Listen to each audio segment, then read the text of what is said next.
Hello, I'm Sheila Gilby.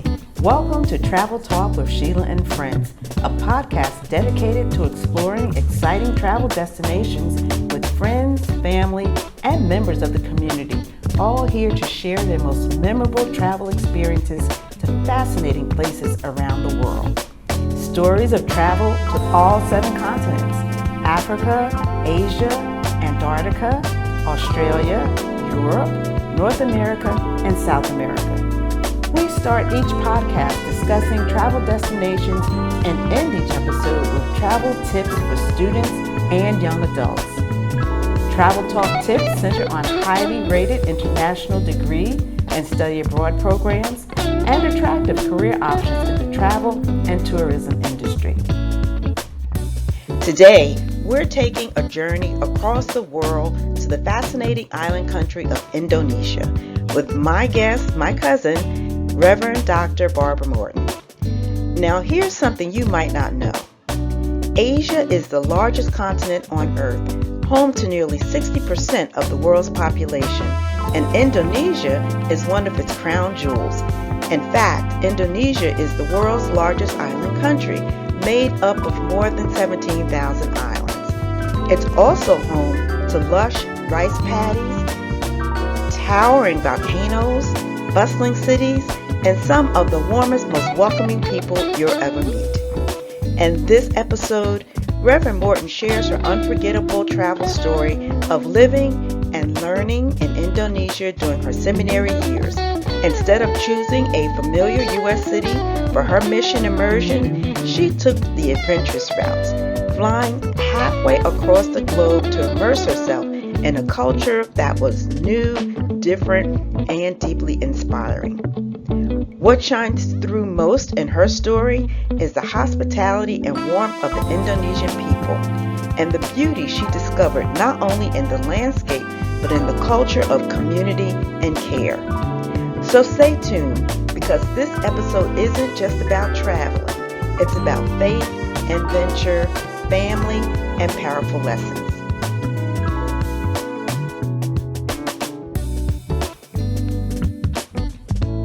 Today, we are broadcasting from Montgomery County, Maryland, and I'm joined by my cousin and friend, Reverend Dr. Barbara Morton, to look back on her memorable travel experiences. Welcome, Barbara. Thank you for coming over from Columbia today. Tell us about yourself and your connections to Montgomery County. Well, thank you, first of all, Sheila, for the invitation.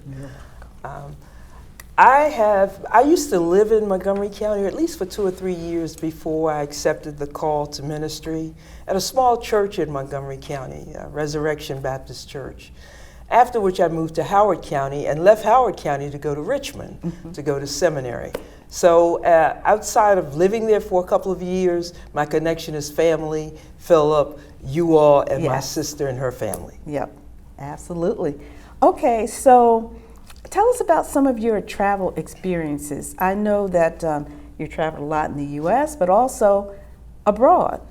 I've been to just about every state in the U.S., from California, except for the Dakotas. I haven't been there yet. Okay. But abroad, I guess my most favorite and memorable trip is my trip to Indonesia. Okay. And I did that during my last year of seminary. We were all required to do a mission immersion.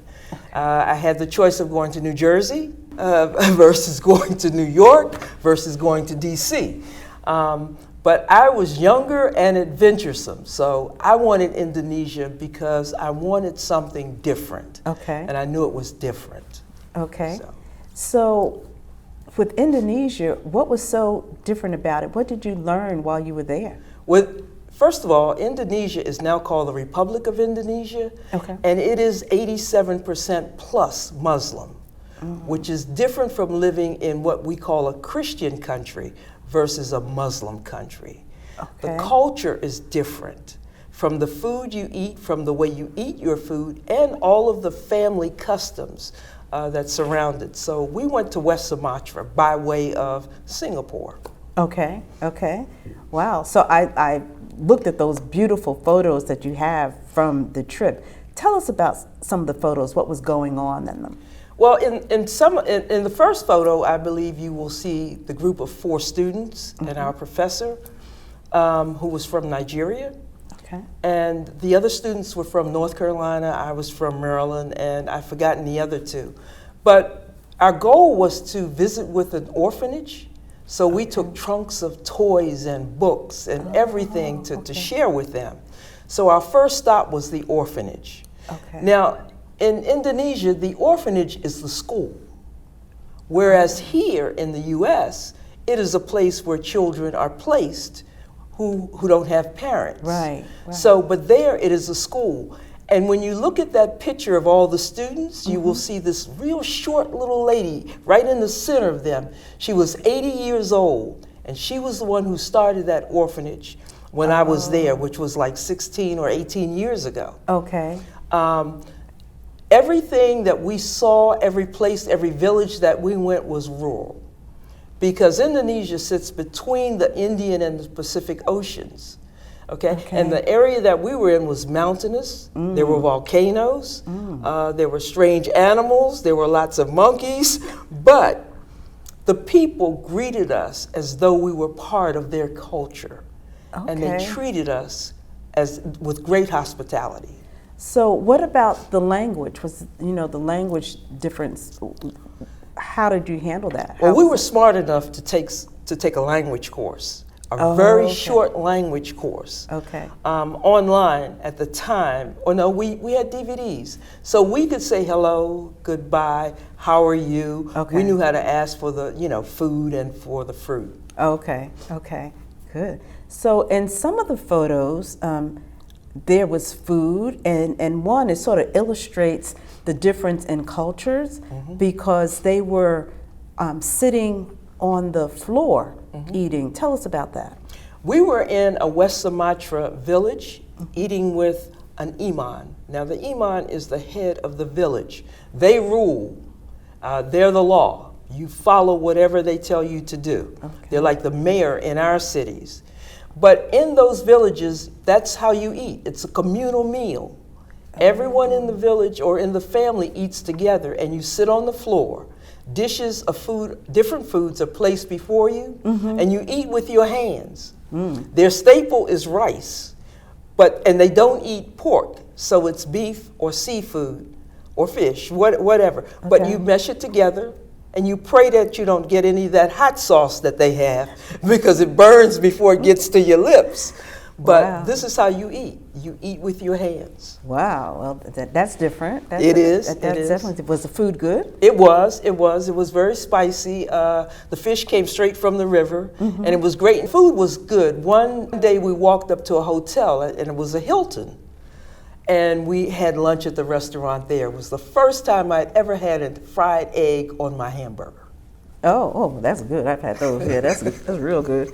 So, the Hilton. Okay, so they do have some American customs, or talk about the relationships within the family in Indonesia, because that's somewhat different. It is. The families there are communal.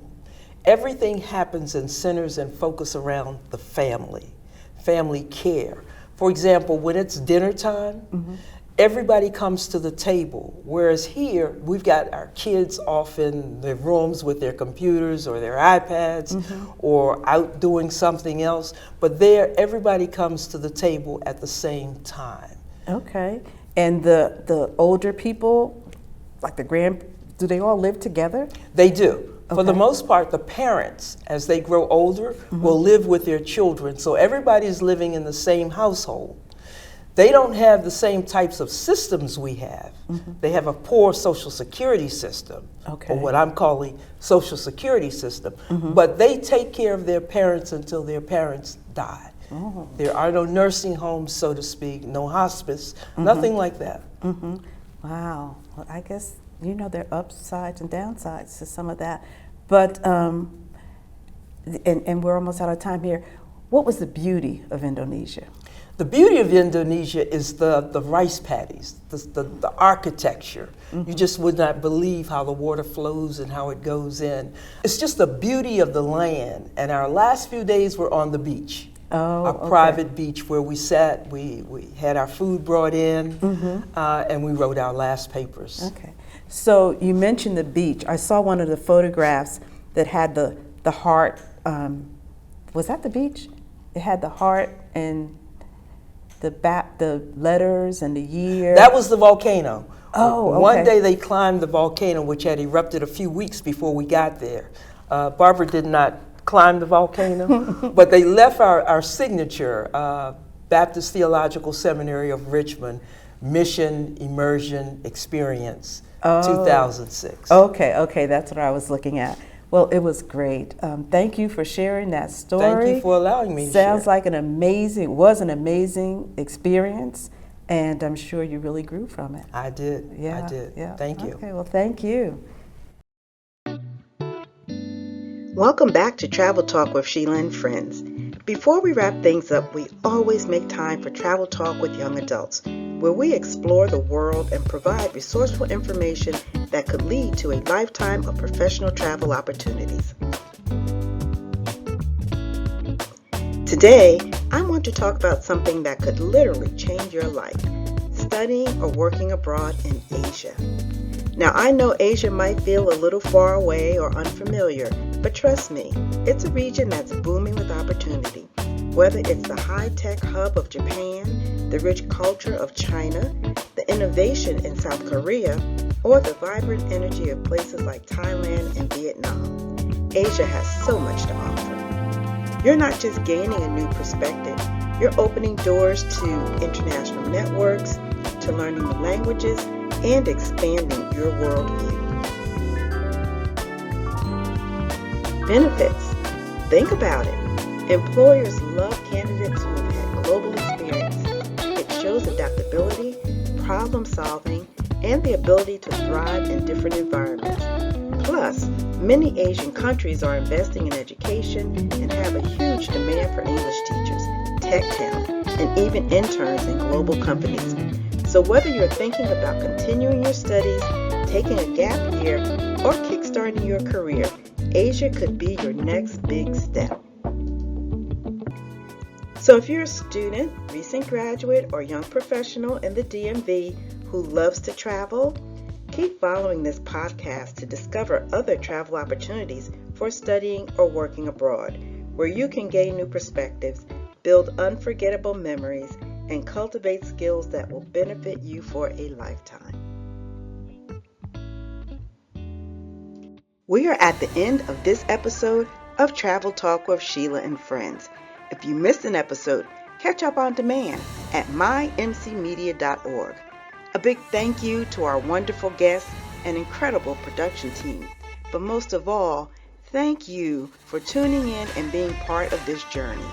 You can join the conversation and share your travel experiences by emailing us at sgotraveltalk@gmail.com. Until next time, goodbye, adios, ciao, and bon voyage.